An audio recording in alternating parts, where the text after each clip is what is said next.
안녕하세요. 저는 경기도 모처에 사는 30대 후반 주부입니다. 사연 듣고 계시는 구독자분들 아마 다 그렇겠지만 누구든 굴곡 없이 평범한 삶을 살았으면 하는 게 사람 마음입니다. 하지만 살다 보면 내 바람과는 다르게 삶이 흘러갈 때가 있지요. 그럴 때는 억지로 그 상황을 모면하려 하거나 거부하기보다는 오히려 순리대로 흘러가도록 내버려 두다 보면 오히려 전화위복이 되는 경우가 있기도 합니다. 이런 얘기를 왜 하냐면요. 사실 저는 첫 번째 결혼을 실패한 사람입니다. 저도 결혼 실패하고 세상 다 끝난 듯 인생이 마치 종친 듯 힘들어했던 적이 있어요. 결혼한 지 2년도 안 돼서 이혼당했으니 억울하고 분한 마음 때문에 참 힘들었습니다. 하지만 시간이 흐른 지금은 뜻하지 않게 더 좋은 사람 만나 재혼했고 지금은 아이도 낳아서 남들과 다를 바 없이 행복하게 살고 있습니다. 오히려 그때 이혼하길 참 잘했다 생각까지 하면서 말입니다. 게다가 얼마 전에는 그 분한 마음을 시원하게 복수로 되돌려준 일이 있었답니다.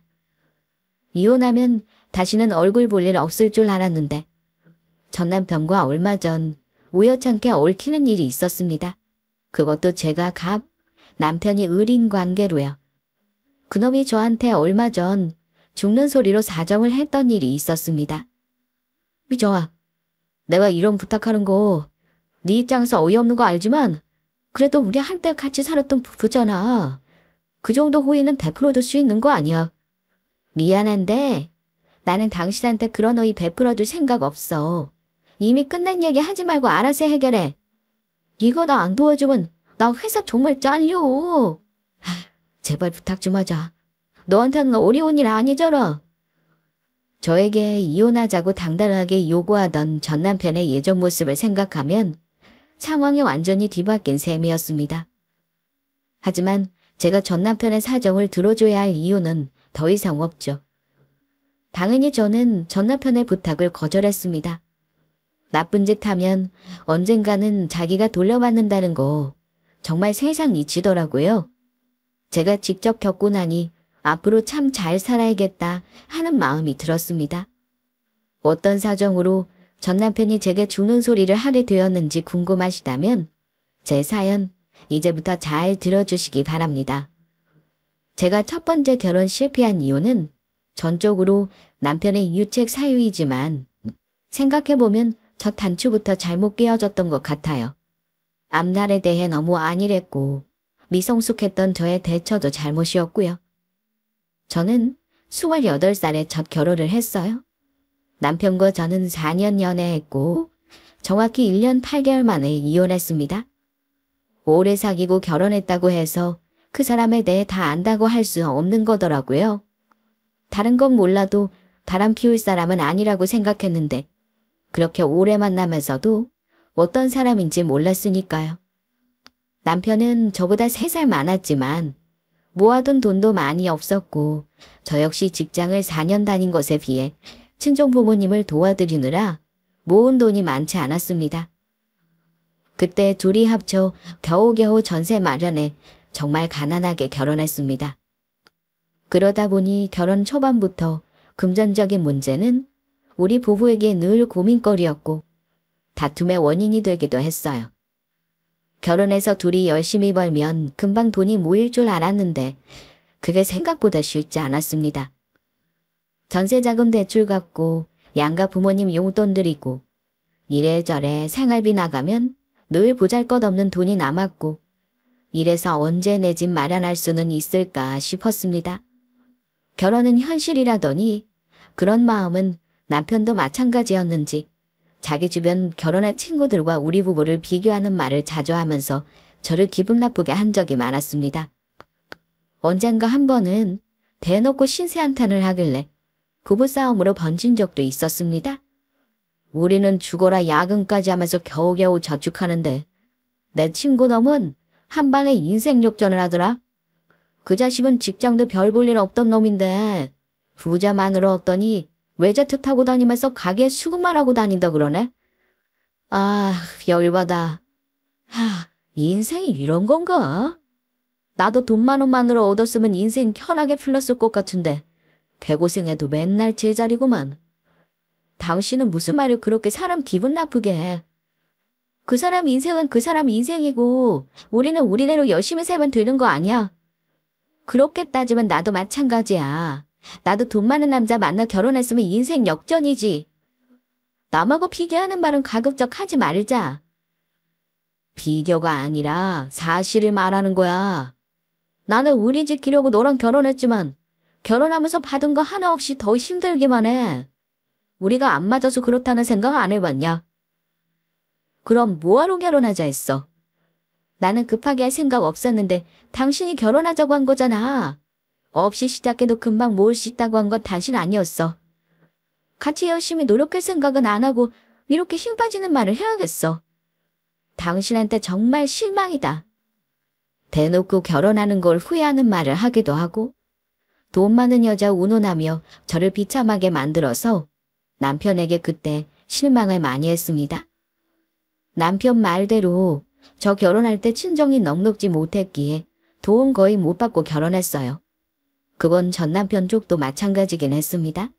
서로 감수하고 이해하면서 결혼했다 생각했는데 막상 결혼하고 나서 현실적인 어려움이 닥칠 때마다 저런 말을 들으면 저도 힘이 빠지더라고요. 원래 신혼 초에 서로 맞춰가느라 많이 싸운다고들 하잖아요. 그런데 우리 부부가 조금 달랐던 건 서로 다른 부분을 맞춰가고 의사를 조율하는 게 아니라 상대방의 약점을 공격하고 제 힘으로 어쩔 수 없는 부분을 비난하다 보니 상처가 컸던 것 같아요. 가령 우리 친정집이 가난한 건 제 잘못이 아닌데 남편은 결혼해서 구질구질하게 사는 원인이 제게 있다며 제 탓을 했습니다. 아마 그때 다른 사람들과 비교해 본인이 제일 결혼을 못했다고 생각했었나 봐요. 그럼 저도 남편 공격에 맞받아치기 위해 가만히 있지는 않았죠. 그러다 보면 고성에 오고 가고 서로 할 말 못할 말 하면서 서로의 추한 모습까지 보게 되었고요. 그러면서 점점 부부 사이가 멀어졌던 것 같습니다. 전 남편과 한창 싸우던 시기를 떠올려 보면 아마 그 시기가 그 인간이 다른 여자를 만나고 있던 때였던 것 같아요. 안 그래도 저희가 신혼 초에는 각자의 회사 때문에 주말 부부 생활을 했었는데 남편이 맨날 입에 이런 말을 달고 살았어요.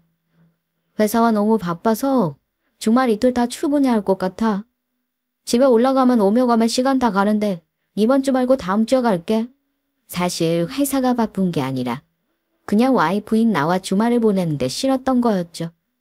멍청했던 건지 인정하고 싶지 않았던 건지 저는 그때 남편이 하는 말을 그래도 믿었습니다. 남편과 저는 동종업계 다른 회사였는데 서로 회사에 겹치는 지인이 몇몇 있습니다. 그러다 보니 남편이 발령받은 지방지사 소식을 그 지인을 통해 가끔 듣는 경우가 있어요. 그 선배는 우리 부부 결혼식에도 왔던 사람이라 저와 종종 안부를 물으며 지내는 사람이었습니다. 아무래도 같은 여자이다 보니 편한 것도 있었고요. 업무적으로도 도움받는 일이 꽤 있었어요. 그런데 그 선배가 어느 날 저한테 연락을 했는데 목소리가 심상치 않았습니다. 잘 지내냐는 안부를 묻고 나서는 추저하는 듯 하더니 갑자기 제게 날벼락 같은 말을 하는 겁니다. 미정 씨, 내가 쓸데없는 말 하는 걸까 봐 몇 번 고민했는데 아무래도 자기는 알아야 할 것 같아서 말이야. 네? 무슨 일인데 그러세요? 아, 내가 장님이고 귀머거리면 좋겠지만 뇌 귀에까지 들리고 보이는데 보통 일이 아니다 싶어. 자기 남편 말이야. 아무래도 만나는 여자가 있는 것 같아. 그것도 회사에 소문이 아주 파다해. 여자라니요, 선배? 그 사람이 설마... 그럴 사람이 아닌데요. 그럴 사람이 아니라니. 바람은 사람 정해놓고 피워? 지금 김진우 씨 내려가 있는 지사에 원래 있던 팀장이 있어. 이혼녀인데 애도 있다 그러더라. 근데 그 여자가 말이야. 돈이 꽤 있는 여자인가 봐. 주변에서 말하기를 자기 남편이 그 여자 돈 보고 먼저 접근해서 꼬셨다는 말도 있더라. 선배, 그 소문 확실한 거예요? 안 그래도 요즘 그이 행동하는 게 수상하긴 했어요. 괜찮아. 내가 괜한 소리 한 건가 모르겠다. 같은 여자로서 내가 어떻게 모른 척 하겠니? 아무튼 미정씨, 남편 간수 잘해. 주말 보고 하는데 이미 둘이 갈 때까지 갔을까봐 나는 그게 걱정이다. 어려운 얘기 해줘서 고마워요, 선배. 나머진 제가 알아서 해결해 볼게요. 그 선배에게 남편 소문에 대해 전해 듣고 솔직히 말하면 올 것이 왔는가 싶기도 했습니다. 그 인간이 매번 돈 많은 여자 운운한 게 그냥 하는 소리가 아니었구나 했고요. 막상 남편이 바람을 피웠다는 걸 현실로 마주하니 냉정하게 앞날을 생각하게 되더라고요. 저는 그리 똑똑지 못해서 남편은 비해 증거 모아 치밀하게 이혼 준비하는 성격이 못 됩니다. 닥친 일을 굳이 모면하고 싶지도 않았고요. 그래서 그 말 듣자마자 남편에게 사실을 물었습니다. 그런데 남편은 부인도 하지 않고 자기가 여자가 있다는 거 인정하더군요. 나 지방 발령 나기 전부터 알던 사이야. 결혼 전부터 알았지만 당신하고 결혼하게 되면서 멀어졌다가 같은 부서 근무하면서 가까워졌어. 본의 아니게 당신 속인 건 미안하게 생각해. 하지만 서로 마음없이 결혼생활 유지하는 것보다는 이쯤에서 정리하는 게 당신이나 나나 둘에게 좋을 듯 싶다. 당신은 어쩜 그리 당당하게 말해. 누가 보면 당신이 잘못한 줄도 모르겠다. 잘못은 당신이 했는데 왜 내가 이렇게 당하는 느낌이 들지? 어차피 벌어진 일 서로 피곤하게 하지 말자.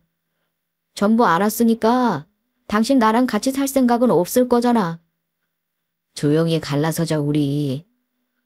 나 솔직히 말하면 우리 둘이 사는 거 미래가 안 보여. 당신네 집 못 사는 것도 나는 싫어. 다른 놈들은 돈 많은 집 지원받아서 떵떵거리면서 사는 거 보니까 억울하더라. 너무 성급하게 당신하고 결혼 밀어붙인 내 잘못이기도 하지만 말이야. 당신네 집 가난한 거 솔직히 나 지긋지긋해. 우리 친정이 가난한 것도 싫다며 저에게 상처를 주는 그 인간 주둥아리를 한 대 치고 싶었습니다. 이렇게 선물 같은 인간인 줄 알았으면 결혼 안 했을 텐데. 사람 제대로 못 본 내 잘못도 있네.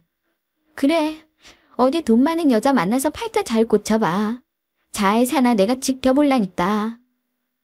그러니까 빨리 이혼하자. 그게 당신한테도 좋을 거야. 이혼하자는 남편에게 말했습니다. 합의 이혼은 죽어도 못 해주겠다고요. 그랬더니 남편이 하는 말이 소송에서 나한테 위자료 가져가느니 당신이 원하는 위자료 줄 테니 우리 편하게 가자. 어차피 당신 나랑은 이혼할 생각은 확실한 거고 기왕이면 좋은 게 좋은 거잖아. 좋은 게 좋은 거라고. 이 세상에 그런 이혼은 없어 이 인간아. 내가 달라는 대로 위자료 준다고. 당신이 무슨 돈이 있어서. 왜? 당신 이혼 빨리 하라고 그년이 돈 준다 그러지? 그 돈이 누구 주머니에서 나오는지가 당신한테 왜 중요해? 당신은 위자료만 챙겨받으면 그만인 거지.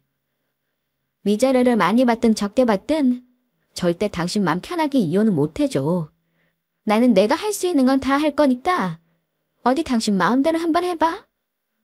저를 살살 꼬드겨서 쉽게 가자며 협의 이혼하자는 남편 말 거절하고 소송했습니다. 유책 사유가 남편이니 당연히 제가 이혼을 청구하는 쪽인데 꼭 왜 내가 이혼을 다 하는 것 같은 느낌이 드는지. 아마 그 이유가 남편의 배신이어서 그랬던 것 같네요. 어쨌든 저는 남편과 곱게 이혼해주지는 않았습니다.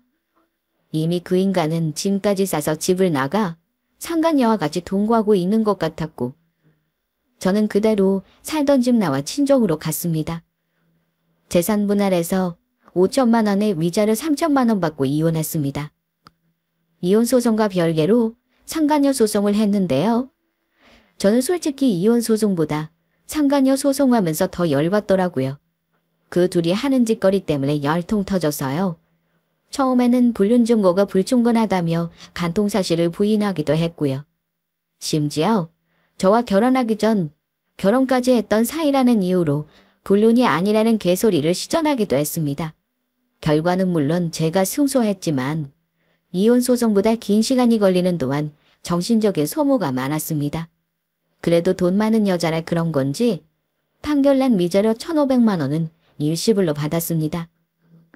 소송 비용도 패소한 쪽에서 부담하게 되었고요. 액수보다는 그녀에게 상간녀라는 타이틀을 주고 싶어 진행한 소송이었기 때문에 그 결과에는 만족합니다. 그렇게 저는 짧았던 제 결혼 생활을 접었습니다. 적어도 시어머니는 제게 사과의 말을 할 줄 알았는데 결정적인 순간에는 자기 아들 편을 들더군요. 예. 어쨌든 부부가 이혼하는 건 어느 한쪽만의 잘못이라고는 할 수 없는 거다. 남자는 여자가 작정하고 꼬시면 다 넘어가게 되어 있는 거야. 이건 네가 남편 간수 제대로 못한 잘못도 있는 거 아니니? 너도 우리 진우한테 소리 지르고 난리도 아니었다고 들었어. 내가 혹시나 해서 말하는 건데 혹여 우리 아들 망신 주려고 일 복잡하게 만들지 말아라. 그렇게 하면 너나 우리 친호나 서로한테 좋을 거 없어. 집안 싸움 만들지 말고 조용히 끝내라는 거야. 어머니는 지금 제가 당한 건 생각도 안 하시나 보네요. 어머니 아들 제가 망신 줄까봐 그렇게 걱정되세요. 그 사람 회사에 바람난 놈이라고 전단이라도 뿌릴 생각이었는데 어쩌죠? 뭐? 예. 그렇게 한다고 너한테 이득이 있니? 그냥 위자료 받는 걸로 너도 새 출발해. 혹시 아니? 너도 우리 진우처럼 돈 많은 남자랑 재혼이라도 할지. 어차피 안 될 결혼이었어. 둘이 싸증받은 구정물에서 허우적거리면 뭐 하겠니? 시어머니는 이미 자기 아들이 돈 많은 상간녀 만나고 사는 걸 팔자 고쳤다며 좋아하는 눈치였습니다. 그것 때문에 더 분하고 억울했죠. 처음에는 내가 당한 것만 생각하면 죽어서 관에 누웠다가도 벌떡 일어날 수 있을 것 같을 정도로 분한 마음이 컸습니다. 두 사람 신상 다 까발리고 그년 자식 유치원이고 학교에도 다 뿌리고 싶었지만 돈이 아깝고 내 노력이 아까워서 참았습니다. 변호사는 분풀이하고 싶으면 벌금 한번 낸다 생각하고 하라고 했지만 그것들같이 더러운 인간 때문에 나라에 벌금 내는 건 정말 아까워서요. 모든 건 시간이 해결해준다고 하잖아요. 그저 시간에 맡기고 분노와 미련이 모두 흘러가게 놔두는 수밖에요. 이혼하고 나서 저는 마침 이직을 했습니다. 알게 모르게 저와 남편의 일이 소문난 것도 싫고 그냥 조금 더 나은 조건의 직장에 갈 기회가 생겨서요. 사는 곳도 직장도 모두 달라지니 좋더군요. 사람이 늘 나쁜 일만 있는 게 아닌 게요. 인생 바닥쳤다고 생각했는데 그때부터는 뭐랄까 좋은 일이 점점 생기더라고요. 새로 이직한 회사에서 제가 맡은 업무는 외근이 좀 많은 편이었습니다. 거래처 업체와 계약관계 때문에 사람 만날 일도 많았고요. 이혼한 지 2년 만에 저는 이직한 회사에서 지금의 남편을 만났는데요. 그 사람은 거래처의 젊은 대표였습니다. 얼마 안 된 회사라 열정 많은 대표라 직접 저를 만나 업무 협의를 자주 했는데 그러다가 회사 대표라는 그 사람이 저한테 먼저 관심을 보여 만나게 되었네요. 저는 한번 이혼 경력이 있어서 그런지 연애를 시작하는 게 쉽지만은 않았습니다. 굳이 제 이혼 경력을 숨길 생각도 없어서 적극적으로 관심 보이는 그 사람에게 솔직하게 다 말했었고요. 그런 제가 싫으면 어쩔 수 없는 거라 생각했습니다. 하지만 그 사람은 제가 그런 아픔이 있는 거 전혀 개의치 않았습니다. 제가 진지하게 만나는 걸 몇 번 고사했더니 저한테 이러더라고요. 미정씨, 이혼 한 번 했다고 인생 다 산 사람처럼 굴 거예요? 그럼 언제 다른 사람 만날 생각이었는데요? 40 되어서요? 아니면 50? 지금 이렇게 어리고 예쁜 나이인데 지나간 과거는 잊어요. 세상에는 미정씨 전 남편처럼 찌질한 남자만 있는 게 아니잖아요? 저를 좀 믿어봐요. 대표님 정도면 저보다 좋은 여자 만날 수 있을 텐데요. 혹시 대표님도 한번 갔다 와서 저를 이해하시는 건 아니죠? 차라리 그랬으면 미정씨가 저한테 더 쉽게 마음을 열었을 것 같네요. 호탕하게 웃어젖히고 저를 진심으로 좋다고 하는 그런 남자를 어찌 마다하겠어요. 저는 그분과 1년가량 만나다 재혼했습니다. 사실 재혼도 우여곡절 많았어요. 결혼 서두르는 게 부담이라 가급적 늦추고 싶었는데 1년 더 연애하나 지금 결혼하나 뭐가 다르냐는 그 사람에게 제가 졌습니다. 다시 10월 때 입성하는 것도 두려웠지만 정말 결혼할 인연이라서 그런 건지 지금 남편 시부모님은 저를 반대하지 않고 가족으로 받아들여 주셨습니다. 그리고 결혼하자마자 저는 임신을 했고 첫 아들까지 낳았습니다. 아이까지 낳고 나서 저는 회사를 그만두기로 했어요. 저랑 결혼하고 나서 남편 회사는 승승장구했습니다.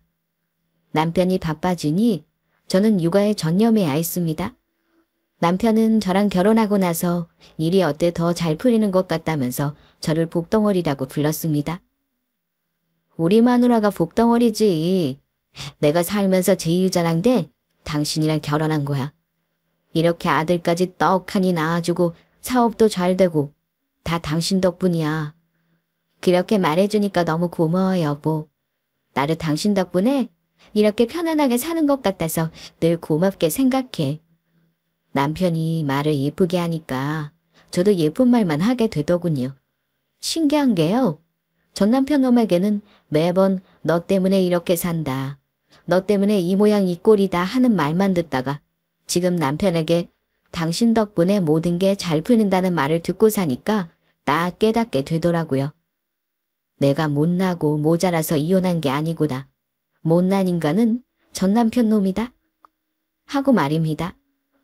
저는 실패한 첫 결혼의 상처를 지금의 남편에게 치유받은 거나 마찬가지입니다. 남편과 살면서 아이 낳고 남들과 다를 바 없는 그 삶이 얼마나 소중했는지 모릅니다. 저는 한동안 아이 키우느라 정신이 없었고 2돌 정도 지났을 무렵 남편이 제게 1년 정도만 회사 일을 도와달라고 부탁하더라고요. 아이도 어느 정도 컸고 시어머니도 육아를 도와주시니 어려울 건 없었습니다. 아무래도 제 경력이 남편 회사에 도움이 되는 일이라 그냥 썩히긴 아깝다면서요. 그래서 그 무렵부터 남편 회사에 계약직으로 근무를 하기 시작했습니다. 그런데 남편 회사에 근무한 지 얼마 되지 않아 황당한 일을 겪게 되었습니다. 이게 바로 제가 오늘 사안을 보낸 가장 큰 이유입니다. 저는 주로 타 업체 직원을 많이 만나는 업무를 했는데요. 거래처 관계나 계약을 하다 보니까 어쩔 수 없이 예전 제가 일했던 회사나 전 남편 놈이 다니는 회사 소식도 듣게 되곤 했습니다. 사실 저에게 전 남편 놈 불륜 사실을 알려줬던 선배가 간간히 소식을 들려주긴 했는데 저랑 이혼하고 나서 금방이라도 결혼할 줄 알았던 그 인간은 죽고 못 산다던 그 여자랑 재혼 못했다는 얘기는 들었습니다. 막상 저와 이혼하고 나서 전 남편이 가진 거 하나도 없다는 거 알게 되고 저한테 상간녀 소송까지 당해 위자료를 물어주고 나니 둘 사이도 예전만큼 죽고 못 살진 않았던 것 같네요. 돈 많은 여자랑 다시 재혼해 발딱 고쳐보겠다던 그 인간은 재혼도 못하고 그 여자랑 헤어졌다고 하더라고요. 사내에 불륜 커플로 소문나 한적으로 밀려났다는 소식을 들은 게 마지막으로 들은 전 남편 소식이었습니다. 그런데 건너 소식으로만 들었던 전 남편과 우연찮게 마주치게 된 게 어딘 줄 아시나요? 생각지도 못하게 바로 우리 남편 회사였습니다. 남편 거래처 업체 직원으로 계약을 따내기 위해 협의를 온 사람이 바로 전 남편이었는데요. 전 남편도 설마 저를 이런 곳에서 마주치리라고는 전혀 예상을 못했던 것 같습니다. 둘 다 많이 놀랐으니까요. 다행히 제가 담당자가 아니어서 직접 대화할 일은 없었지만요. 사무실에 들어서는 그 인간 보고 깜짝 놀랐던 건 몇 년이라는 시간 동안 확 변해버린 그 사람 외모 때문이기도 했습니다.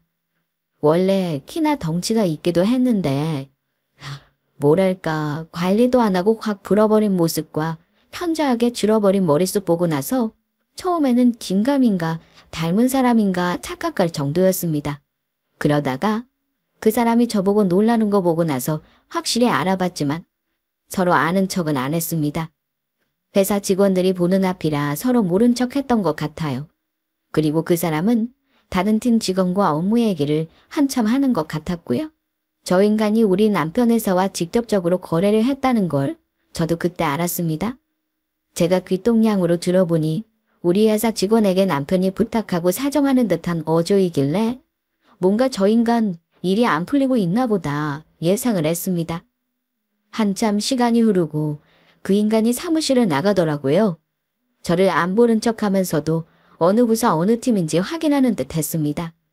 웃긴 건 아마 그놈도 저를 알아봤으니 당황했던 것 같습니다.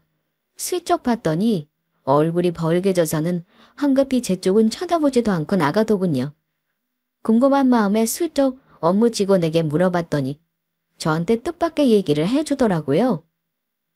저 박 대리님, 혹시 방금 연남원 거래처 직원, 여기는 무슨 일로 온 거예요?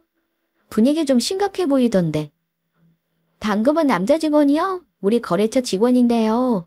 그동안 저 업체 거래를 많이 했는데 안 좋은 이슈가 좀 많았어요. 그래서 올해 계약은 저 업체랑 안 하려고요. 근데 저 회사 사정이 좀 안 좋은가 봐요. 우리 회사랑 하는 계약이 1년 영업 절반이 넘거든요. 우리가 안 하겠다고 하니까 저렇게 해서 사정하는 거죠. 그 업체도 꽤 큰 회사 아니에요? 겨우 계약 몇 건 안 한다고 회사 망하는 건 아닐 텐데 직원이 저렇게까지 할 이유가 있나요? 그건 그렇죠. 근데 방금 왔던 그 직원의 사정이 안 그런가 봐요. 이 계약 못하면 자기 회사에서 쫓겨날 지경이라고 사정하는데 어쩌겠어요. 잘리는 거야 그 사람 사정이지. 제 힘으로 해준다고 할 수는 없는 거니까요. 실적 못 올리는 것보다 회사에 손해를 끼쳤으니 잘릴 수도 있는가 봐요. 그 얘기 듣고 참 운명의 장난이 이런 건가 싶었습니다. 말하자면 우리 남편 회사가 갑이고 전 남편의 회사는 을인 그런 상황이었던 거죠. 심지어 얼마나 상황이 급했는지 말단 사원이 아닌 그 사람이 직접 와서 자기네 회사와 거래를 해달라 부탁을 해야 하는 입장이었던 겁니다. 제 눈으로 봤을 때는 거의 굽신거린다는 말이 맞을 정도로 비굴한 모습이었습니다. 근데 그 직원이 저한테 넌지시 묻더라고요. 아, 단고번 직원이요. 혹시 김주희님도 아는 분이세요? 저한테 김주희님 여기서 언제부터 일했는지 묻더라고요. 아, 원래 동정학교에 있던 사람이라 알고 있었을 거예요. 전에 다니던 회사에서도 업무 때문에 종종 봤거든요. 제가 여기서 일하는 줄 몰랐나 보네요. 그렇구나. 저는 아무 생각 없이 우리 회사 대표님 사모님 되신다고 얘기해보라는데. 혹시 제가 실수한 건 아니죠? 실수는요. 어차피 다시 볼 사람도 아닌데요, 뭘. 전 남편도 저를 보고 어지간히 놀랐는지 직원한테 저에 대해 묻기까지 했나 보더라고요. 제가 회사 대표 안 사람이라는 거 알고 있다는 거잖아요? 사람 마음이 참 간사한 게 저는 그 상황이 은근히 통쾌했습니다. 곡신거리며 아쉬운 소리 하러 온 거래처 회사의 사장 와이프가 이혼한 전 마누라라니. 그 인간이 얼마나 놀랐을지 생각하면 절로 웃음이 나왔습니다. 그 인간은 고작 몇 년 지났다고 그 인간은 늙은이처럼 확 시들었더라고요. 반면 저는 마음 편히 지내면서 이혼할 때보다도 얼굴도 좋아졌고요. 저런 인간을 뭐가 좋다고 내가 연애를 몇 년간 하고 결혼까지 했나 싶었습니다. 어쨌든 우리 쪽에서는 그 업체랑은 더 이상 거래 안 하려고요. 아마 타격이 상당할걸요? 뭐 우리 사정은 아니지만요. 다음 주에 미팅 한 번 더 있는데 그때는 확실하게 우리 쪽 입장 전달해야겠죠. 그동안 진행한 거 정산도 마무리하고요. 아무튼 직원이 말하기로는 전 남편의 회사와는 더 이상의 거래는 하지 않겠다는 입장이었습니다. 굳이 그 회사 아니어도 훨씬 더 좋은 공정률에 오차 없는 업체와 하면 되니까요. 근데 전 남편의 회사 입장에서는 우리 남편 회사와 계약을 안 하면 큰 타격을 입는 구조라 큰일이겠더군요. 그 얘기 듣고 나서 그냥 그런 거보다 하고 말았습니다. 그 인간이 다니던 회사에서 잘리든 말든 내 알 바 아니잖아요. 솔직히 말하면 은근히 고소하기까지 했습니다. 그리고 기억에서 지워버리려고 했고요. 그런데 웃지 못할 일이 벌어진 건 그날 이후 며칠이 채 지나지 않았을 때였습니다. 모르는 번호로 걸려온 전화를 받았는데 소화기 너머로 낯익은 목소리가 들리더군요. 저기, 나야. 오랜만이다. 그동안 잘 지냈나 봐. 재혼했다는 소식은 들었는데 네가 우리 거래처 대표랑 결혼한 줄은 몰랐다. 내 번호는 어떻게 아는 건지. 겹치는 지인이 많으니 이런 건 좀 안 좋다 싶었습니다. 며칠 전 나를 만난 게 꽤나 충격이었구나 싶어 더 약 올려주고 싶었지만 그 인간과 똑같은 수준의 사람이고 싶지는 않았습니다. 그래서 용건만 묻고 전화를 중단하려고 했습니다. 무슨 일로 전화한 거야? 나한테 이제 와서 어줍다는 사과하려는 건 아닐 테고. 용건이 뭐야? 저는 차갑게 대꾸했고 전 남편은 그런 건 아랑곳하지 않고 자기 용건을 이어나가더군요. 너는 잘 모르겠지만 우리 회사가 네 남편 회사랑 거래 금액이 꽤 커. 그래서 올해도 전년도랑 비슷하게 계약을 안 하면 정말 힘들어지는 상황이거든. 알잖아. 요즘 기업들 어려운 거. 그래서 말이야. 내가 이렇게 부탁 좀 할게. 예정이 있는데 그 정도는 네가 들어줄 수 있는 것 같아서 나도 고민하다 연락했어. 네가 남편한테 잘 얘기해서 우리 회사랑 계약하는 거 지속해 줄 수 없을까? 할 말이라는 게 그거야? 정말 우습다. 당당하게 이혼하자 그러던 사람이 이렇게 굽힐 줄도 아네. 사정이 되게 급하긴 한가 봐. 나한테 이렇게까지 하고 말이야. 내가 잘리게 생겼으니까 이렇게까지 하는 거 아니겠어? 그만큼 네 남편 회사랑 이번 계약이 중요해. 내 사정 좀 봐줘라. 당신 설마 우리 이혼한 거 앙금이 아직 남은 건 아니지? 그거라면 걱정 마. 들었는지 모르겠지만 나 재혼 못했어. 오히려 나랑 이혼하고 로또 잡은 건 당신이지. 안 그래? 저한테 사과는커녕 자기 살겠다고 비굴한 부탁을 하는 그 인간이 치근하면서도 너무 얄미웠습니다. 여전히 그놈은 자기가 사람의 영혼을 파괴했다는 거에 죄책감은 없었습니다. 이혼 후 잘된 사람은 본인이 아닌 저라는 말까지 하는 거 듣자니 너무 화가 났고 당연히 그 인간 부탁은 들어줄 생각이 없었지만 골탕은 한번 먹여야겠다 싶었습니다. 이건 엄연히 업무 외에 사적인 관계를 이용한 업무 청탁 아닌가요? 감히 이혼한 마누라에게 업무 청탁을 하다니 간이 부어도 단단히 부은 거죠. 당신 다음 주에 우리 회사 한 번 더 와야 한다며? 정산 서류 가지고 와. 당신이 지금 나한테 부탁한 거 그대로 얘기는 전달해 줄게.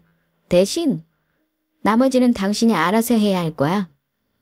그랬더니 그 인간이 미끼를 덥석 물더군요. 그래, 알았어. 네가 남편한테 우리 회사 얘기 한마디 해주면 돼. 나머지는 내가 다 알아서 할게. 정말 고맙다. 그렇게 전화통화를 마치고 나서 저는 남편에게 그간 있었던 일을 소상하게 얘기했습니다. 전 남편이 회사에 왔던 사실과 저에게 따로 연락해 얼토당토 않는 부탁을 했던 사실까지 전부 다요. 그랬더니 남편 역시 조금은 놀라는 눈치였습니다. 하긴 와이프의 전 남편 소식을 듣는 게 그리 유쾌한 건 아니니까요. 혹시 당신이 나중에 알게 되면 기분 나쁠 수도 있으니까 미리 말하는 거야. 다음 주에 우리 회사에서 미팅 한 번 더 있다는데 그 자리에는 나도 같이 있었으면 하는데 당신 생각은 어때? 어차피 내 업무랑 관련이 있기도 하고 말이야. 당신 좋을 대로 해. 어차피 그 회사랑 더 이상 거래 안 할 거는 명확한 거고 누군가는 그 업체랑 서로 곤란한 대화를 나눠야 하는 건데 당신이 그거 하고 싶다면 원하는 대로 해. 남편은 제 말뜻을 알아들은 것 같았습니다. 어차피 회사 내부 밤침으로 결정된 사안이었고 누가 총대 메고 그 업체와 실랑이를 할 것인가만 남은 상황이었는데 제가 전 남편을 한 방 먹이고 싶어하는 걸 이해하는 거였죠. 그리고 일주일 후 약속된 미팅 시간에 전 남편 회사 사람 한 명과 그 인간이 왔더군요. 저는 박 대리와 함께 그 자리에 있었습니다. 전 남편은 지난번 왔을 때보다는 자신만만한 얼굴이었습니다. 아마 저에게 연락한 이후 일이 잘 풀릴 거라 기대하는 눈치였습니다. 저를 보고 놀라지도 않았고 마치 자기를 도와주러 왔다고 착각하는 듯 했습니다. 전 남편 회사에서는 정산 서류를 제출하면서 대금 청구를 함께 했고 이후 계약에 대해 묻더군요. 지난번 미팅 때 말씀드렸지만 이번 계약이 안 되면 저희 회사가 아주 어려운 상황입니다. 그동안 고민 많이 하셨겠지만 우리 쪽으로 결론 낼 거라 생각해도 될까요? 전 남편이 웃으며 말했고 우리 회사 직원은 그 말에 냉정하게 대응했습니다.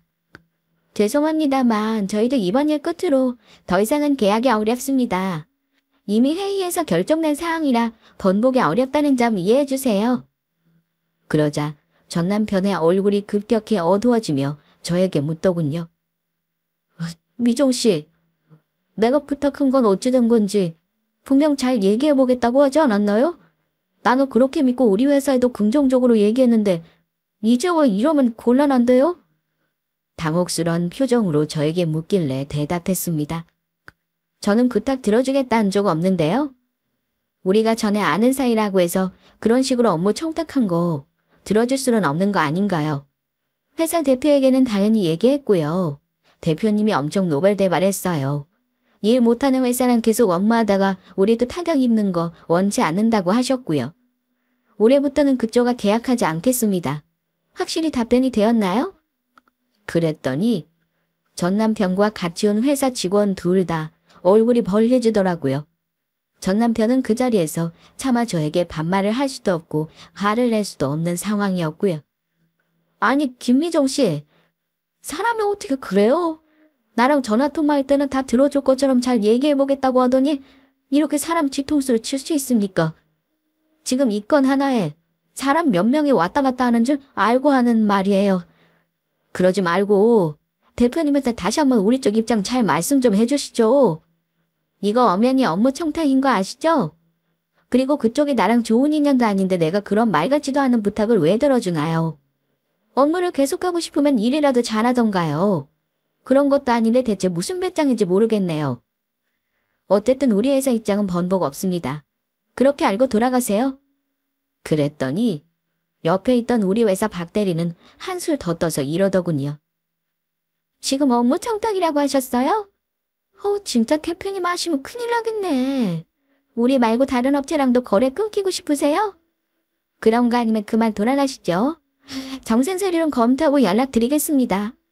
전 남편 회사 사람은 화내는 저를 보고는 어쩔 줄 모르고 있었고 그 인간은 분한 얼굴이었지만 차마 화는 못 내더군요. 자기가 살고 보겠다는 건지 사정사정하며 비굴하게 굴었지만 저는 더 할 말 없다 하고 자리에서 일어났습니다. 그러자 전 남편이 조금 전과는 싹 바뀐 표정을 하고서는 한마디 하더라고요. 김미정 씨, 참 독한 사람이네. 나한테 이런 식으로 복수하는 거 내가 모를 것 같아? 우리 어깨 소문 빨라. 당신 남편 회사는 천년만년 잘 나갈 줄 알아? 이성의 끈을 놓은 건지 이제 막 나가자는 것 같길래 저도 마지막으로 한마디 해줬습니다. 이쪽 어깨 소문 빨라서 조심해야 할 쪽은 우리가 아니라 당신네 쪽이지. 앞으로 그따위로 일하지 말고 똑바로 하라 그래. 지금은 사람 하나 자르고 끝이겠지만 나중에는 진짜 회사 망할 수도 있는 거 알지? 우리 남편 회사는 걱정하지 마. 적어도 우리 회사에는 당신처럼 양아치 같은 인간은 없어. 할 말 다 했으면 이만 가지 그래. 잘 가고 다시는 만나지 말자. 갑자기 반말로 거칠게 대화하는 걸 본 양쪽 회사 직원들도 놀란 듯 했지만 어쨌든 그 미팅은 전 남편 회사와는 더 이상 계약하지 않겠다는 걸 통보하고 마무리되었습니다. 갑을관계가 이러니 갑질이라는 말이 나오는구나 싶었습니다. 하지만 공적인 업무였고 이미 내부 방침을 전달만 한 것뿐인데 갑질은 아니었죠. 저의 사적인 복수가 살짝 섞이긴 했지만요. 소송으로 이혼했지만 제가 마치 이혼을 당한 것 같아 울분이 남아있었는데 이상하게 속이 후련하더라고요.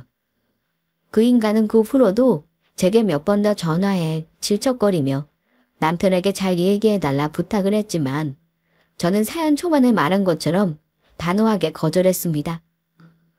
나중에 들은 얘기지만 남편은 그 회사에서 잘렸다고 하더군요. 아마 계약을 성사시키지 못한 게 큰 과실이 되었던 것 같습니다. 이혼하고 나서 그 인간 멀쩡하게 사는 거 보면서 나만 괴롭고 힘든 것 같아 속 쓰렸었는데 결국은 나쁜 짓 한 거 어떻게든 죗값은 받는다 생각했습니다. 저는 다음 달까지 남편 회사 일을 마무리하고 당분간은 육아에만 전념할 생각이고요.